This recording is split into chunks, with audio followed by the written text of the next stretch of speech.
আমার প্রতিবেশী বন্ধু এক জোড়া কোকাটেল পাখি কিনে ধরা খেয়েছে। এই ধরা খাওয়ার গল্পটা আজ আপনাদেরকে শেয়ার করব।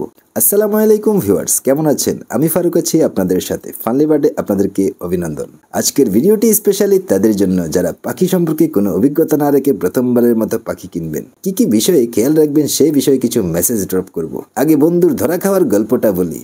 শখ করে বন্ধু আমার একজোড়া কোকাটেল পাখি কিনে বাসায় নিয়ে আসে। যেখান থেকে কিনেছিল দোকানদার বলেছে মেল ফিমেল ঠিক আছে, নিউ পেয়ার, খুব শীঘ্রই ডিম বাচ্চা করবে। বিক্রেতার কথায় বিশ্বাস করে পাখিগুলোকে বাসায় নিয়ে আসে। সে আগে কখনো কোকাটেল পাখি পালন করেনি, তাই মেল ফিমেল সম্পর্কে কোনো অভিজ্ঞতা নাই।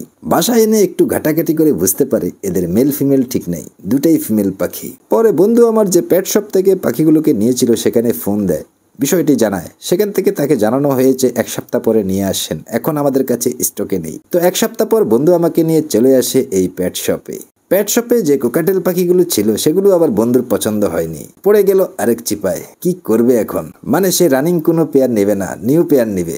দোকানে যেগুলো আছে সবগুলো রানিং পেয়ার। হঠাৎ করে বন্ধু প্ল্যান চেঞ্জ করে ফেলে, বলে আমি আর কোকাটেল পাখি নেবই না। পরে আমরা ঘুরে ঘুরে বেশ কিছু পাখি দেখি। দোকানে মোটামুটি বাজরিগার, লাভবার্ড, কোকাটেল, ময়নাটিয়া সহ বেশ কিছু প্রজাতির পাখি ছিল। এর মধ্যে বন্ধুর হঠাৎ করে পাইনাপেল কুনুরের দিকে চোখ পড়ে যায়।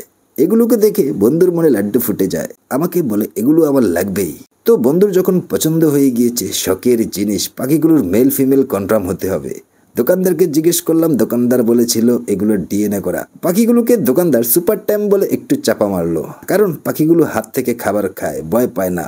আচ্ছা, এর জন্য কি পাখি সুপার টাইম হয়ে যায়? আপনারাই বলেন। এখানে কথা হলো, যদি কোনো পাখিকে সুপার টাইম বলে চালিয়ে দেওয়া যায় তাহলে তো একটু বেশি দামে বিক্রি করতে পারবে। তাছাড়াও পাখিগুলো বন্ধুর খুব পছন্দ হয়েছে, তো কি আর করার, পছন্দের জিনিস। বন্ধু আর টাকার দিকে তাকায় নাই, গুনে গুনে 9,000 টাকা দিয়ে পাখিগুলোকে কিনা ফেলাইছে। তো রওনা দিলাম বাসার উদ্দেশ্যে। আমরা যেখান থেকে এসেছি, আমাদের বাসা থেকে এখানের দূরত্ব প্রায় 30 কিলোমিটার। বন্ধু আমায় খুশি মনে রেস্টুরেন্টে নিয়ে গ্রিল ভোজন করালো। তো আজকের ইম্পর্টেন্ট মেসেজটা হলো, যারা নতুন পাখি কিনবেন ভাবছেন বা কিনবেন সিদ্ধান্ত নিয়েছেন, কোন পাখি কিনবেন, যেই পাখি কিনুন না কেন, পাখি সম্পর্কে আগে পুরো প্রস্তুতি নেবেন। মানে এই পাখিটার মেল ফিমেল কিভাবে বোঝা যায়, পাখিটার বয়সটা কিভাবে কনফার্ম হওয়া যায়, বাজারে দাম কিরকম হতে পারে, কিংবা পাখিগুলোর পিছনে মাসে কিরকম খরচ হতে পারে, এই বিষয়ে পাখি পালন সম্পর্কে মোটামুটি একটা নলেজ নিয়ে যাবেন। সবকিছু বিক্রেতার উপর চাপিয়ে দেওয়া যাবে না। বিক্রেতা কিন্তু আপনার অজ্ঞতার সুযোগ নিতে পারে। অনেক সময় বিক্রেতার অনিচ্ছাকৃত ভুল হয়ে যেতে পারে, কারণ সে তো আর একটি পাখি নিয়ে বসে নেই, তার দোকানে বিভিন্ন প্রজাতির পাখি থাকে।